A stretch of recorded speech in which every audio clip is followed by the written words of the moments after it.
Bapak, Ibu, dan saudara-saudari yang terkasih dalam Kristus, semoga berkat Tuhan melimpah untuk Anda dan keluarga, kesehatan dan kebahagiaan Anda rasakan saat ini. Pada kesempatan kali ini, kita akan merenungkan sabda Tuhan, terutama hanya kalimat-kalimat tertentu dari Injil Yohanes, bab 16 ayat 5 sampai 11. Kemarin, saya mendapati satu video singkat yang menggambarkan ada beberapa orang berkumpul dan satu orang mencangkul tanah yang keras. Yang mengherankan adalah ketika seorang yang mencangkul itu mendapatkan satu bongkahan tanah, ya kira-kira bentuknya seperti kaleng susu Indomie, yang ternyata ketika dilepas bentuk seperti kaleng Indomie itu adalah seekor ikan. Saya penasaran karena dalam video itu tergambar tanah yang begitu keras dan di dalam tanah itu ada ikan yang masih hidup. Dan ketika saya mencari-cari ikan apa itu, ternyata saya mendapati ikan itu berasal dari Afrika, Nymphus namanya, dan bahkan hidup ikan itu bisa 4 tahun di bawah tanah. Bayangkan 4 tahun di bawah tanah tanpa air, tanpa makan.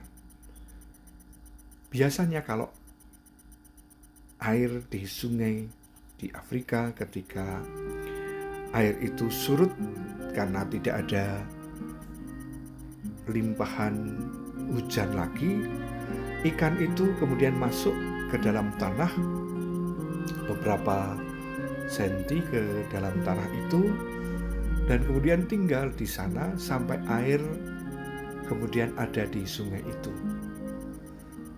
Sulit, keras, dan menderita betul, dikatakan dalam artikel di Google. Dan ternyata ketika ikan itu begitu sulit, menderita, dan memang dirasakannya keras, tetapi kemudian air mengalir, kemudian ikan itu kemudian menjadi bebas lagi, hidup lagi.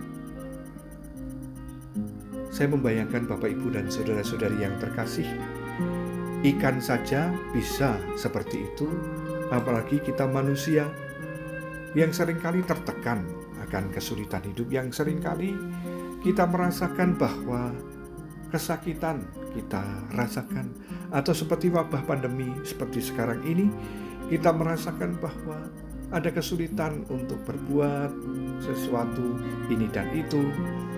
Ada kesulitan ketika kita harus mencari sesuap nasi, ada kesulitan untuk kemudian kita berbuat seperti yang biasa. Tetapi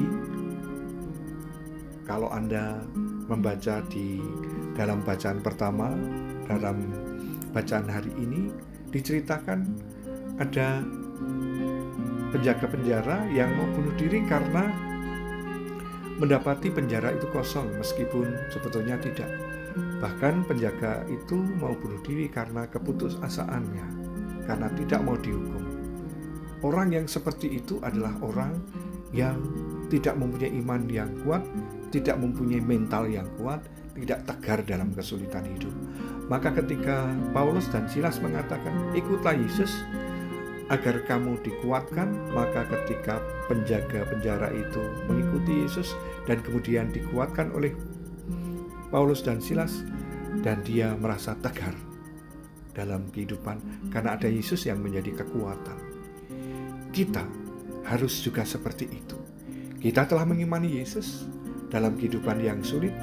Kita jangan kalah seperti ikan lungfish tadi, dalam kesulitan, dalam penderitaan, dia tetap tegar dan akhirnya hidup.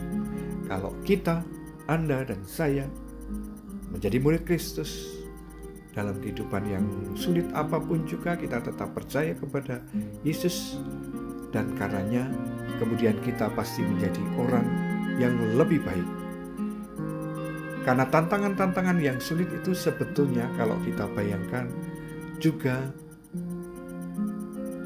diberikan Tuhan untuk kita agar kemudian kita menjadi pribadi yang dewasa. Yesus dalam Injil Yohanes bab 16 ayat 7 dikatakan, adalah lebih berguna bagi kamu jika aku pergi, sebab jikalau aku tidak pergi, penghibur itu tidak akan datang. Yesus tidak membuat kita manja. Yesus tidak membuat kita itu selalu bergantung kepadanya. Tetapi Yesus meninggalkan kita menuju kepada Bapa, memberikan Roh Kudus-Nya bagi kita agar kita menjadi orang benar. Mari, Ibu, Bapak, saudari-saudara yang terkasih, jadi orang Katolik yang tegar. Jadi orang Katolik yang selalu mengikuti Yesus dengan baik. Jadi orang Katolik yang sungguh dibenarkan oleh Roh Kudus, sehingga dalam kehidupan yang sesulit apapun kita akan bisa menjadi pribadi seperti Kristus. Tuhan memberkati Anda semua. Dalam nama Bapa dan Putra dan Roh Kudus. Amin.